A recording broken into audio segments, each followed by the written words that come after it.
noite com a profissional da área de jornalismo, Regina Zandomé. Formada pela Universidade Federal de Santa Catarina em 1987, com mestrado em mãos em 2004 na área de mídia e conhecimento, entrou na Universidade Estácio de Sá há 10 anos e há 3 tornou-se coordenadora do curso de jornalismo.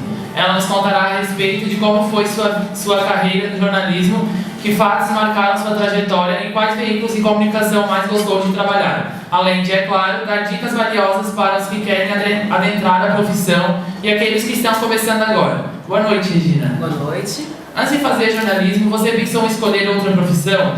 Que profissões seus pais queriam que você seguisse? Eu nunca pensei em outra profissão que não tivesse a ver com jornalismo. Eu sempre quis ser jornalista, desde sempre. Eu acho que desde criança, quando eu aprendi a ler e escrever. No início, os meus pais não gostaram muito da ideia, né, de eu escolher jornalismo, mas eu acho que no final eu consegui convencê-los de que realmente era o que eu queria. Mas eu não pensei nunca em ter outra profissão. Quando se formou, a internet ainda estava em desenvolvimento. Como os profissionais de comunicação se organizavam? Qual foi a transformação que essa ferramenta trouxe? Na verdade, quando eu me formei, a internet nem existia, né? Então, assim, é uma grande transformação.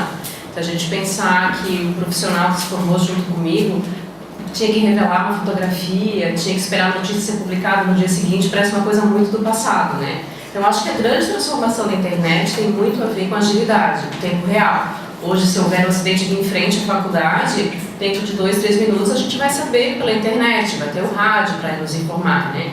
Então, acho que a agilidade é um ponto crucial, além da questão multimídia. Mas qual é a grande desvantagem? A pressa em publicar e dar um furo jornalístico faz com que muitas pessoas não averiguem a informação. Então, publica e depois vai checar. Então, eu acho que esse é o grande problema. O escritor Gabriel Garcia Marques, eu gosto muito dele, ele diz uma frase que é bem interessante, que mais importante que dar o furo jornalístico é a gente publicar a melhor notícia, que foi mais averiguada, mais checada. Então, eu acho que a gente pode esperar 10, 15 minutos e publicar algo realmente com as informações corretas, do que colocar na frente de todo mundo e daqui a pouco ter que colocar erramos, houve um erro. Então, eu acho que perde muita credibilidade. Então, é preferível esperar um pouquinho e publicar melhor. Então, a internet tem vantagem sim, mas tem os riscos.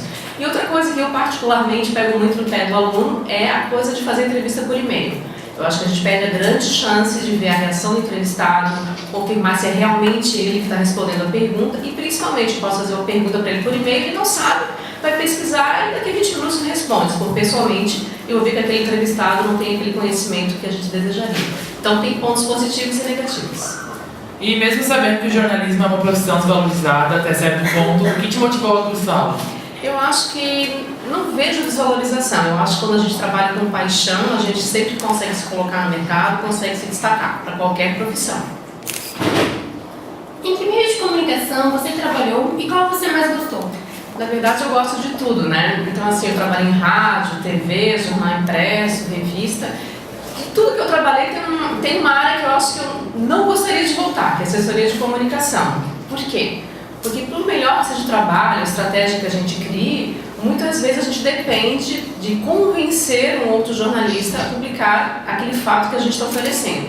Então, por melhor que seja o meu material jornalístico, se eu não conseguir convencer aquele produtor da emissora que aquela notícia vale, se ele não publicar, meu trabalho foi por água abaixo. E o meu assessorado, com certeza, não vai gostar disso. Então, a assessoria de comunicação, de tudo que eu já passei, é uma área que eu não gostaria de voltar, mas a gente não pode dizer que nunca vai voltar. E como surgiu a chance do primeiro emprego? Foi indicação de um professor, né? O professor Paulo Brito, que alguns conhecem, porque ele é do esporte, ele não é mais professor da Universidade Federal, ele está aposentado.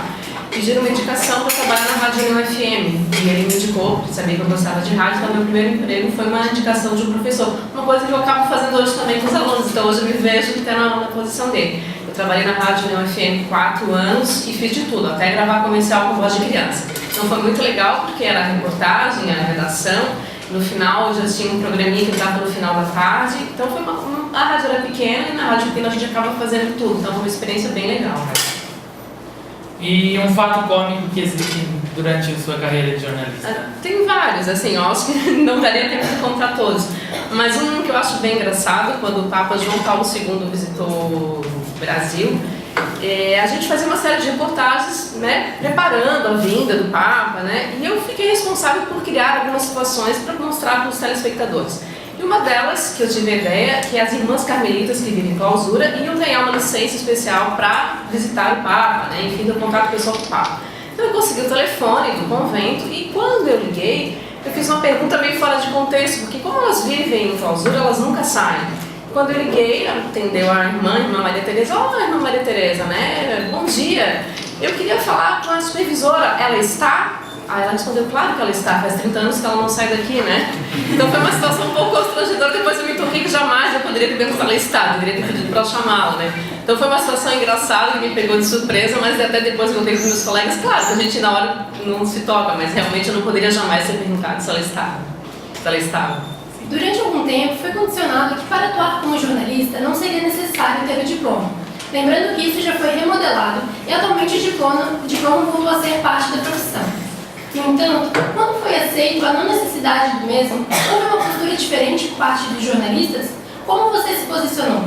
Na verdade, eu acho que a questão do diploma é um detalhe, porque eu sempre sou a favor do estudo, do ensino, da gente, né, se especializar. Então, quando a pessoa me diz que ela é contra o diploma, eu acho que ela é contra o estudo, a qualificação profissional, né? Então, assim, a questão do diploma é para quem interessa, para a pessoa que quer contratar alguém pagando 100 pesos jornalista, por exemplo. Então, claro que ela não é a favor do diploma. Agora, acho que o bom empregador ele vai procurar um profissional qualificado. E essa qualificação passa pelo estudo, né? Então, na verdade, eu acho que quem é contra o diploma é contra o estudo, é contra a qualificação profissional, em qualquer área. Se a gente vê aqui na faculdade, um curso da área de comunicação, que é publicidade e propaganda, não tem exigência do diploma. Mas eu duvido que alguém comece a contratar aí publicitários sem ter uma qualificação, né? Eu acho que a qualificação é muito importante em qualquer área. Segundo algumas entidades defendem a criação de regras internacionais para proteger jornalistas em zonas de guerra. Destacou dados onde consta que o Brasil é o terceiro país onde há o maior número de mortes de profissionais de imprensa no exercício da função.